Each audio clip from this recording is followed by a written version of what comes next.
कल्पना कीजिए एक ऐसी दुनिया की जहां हर संस्कृति, हर समुदाय की अपनी अनोखी राह हो जो आंतरिक शांति, उद्देश्य और जुड़ाव की ओर ले जाती हो। हिमालय की शांत ध्यान गुफाओं से लेकर अफ्रीकी गांवों के जीवंत नृत्यों तक दुनिया भर की आध्यात्मिक प्रथाएं हमें अपने से परे किसी महान चीज की झलक देती हैं। दुनिया भर की आध्यात्मिक प्रथाएं, लेकिन हमें इन प्रथाओं की परवाह क्यों करनी चाहिए, खासकर अगर हम उस संस्कृति का हिस्सा नहीं हैं।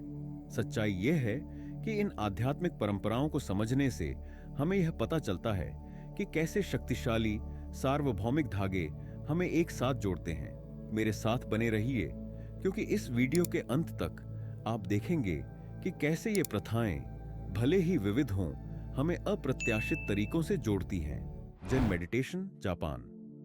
हमारा पहला पड़ाव जापान है, जहां जेन मेडिटेशन सदियों से प्रचलित है।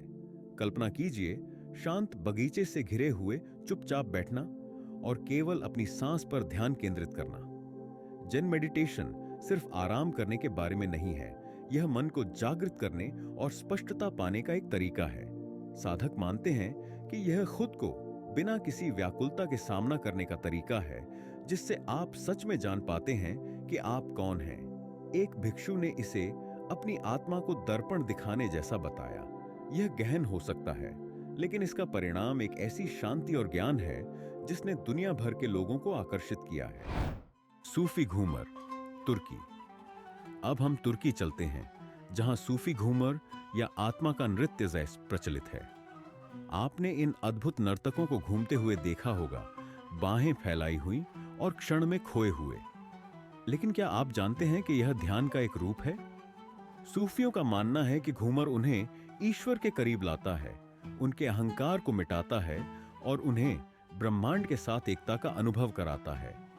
एक नर्तक ने इसे इस तरह व्यक्त किया, जब मैं घूमता हूं तो मैं स्वयं नहीं रहता, मैं किसी अनंत चीज का हिस्सा बन जाता हूं। यह मंत्र मुग्ध कर देने वाला है और दिखाता है कि आध्यात्मिक प्रथाओं में गति कितनी शक्तिशाली हो सकती है। इंडिजिनस स्मजिंग, उत्तर अमेरिका।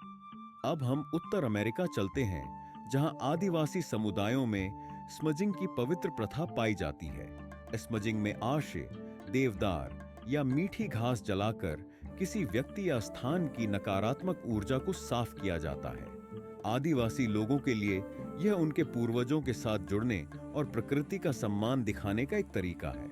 स्मजिंग हमें सिखाता है कि कभी-कभी हमें केवल रुकने, सांस लेने और नकारात्मकता को छोड़ने के लिए एक क्षण की आवश्यकता होती है।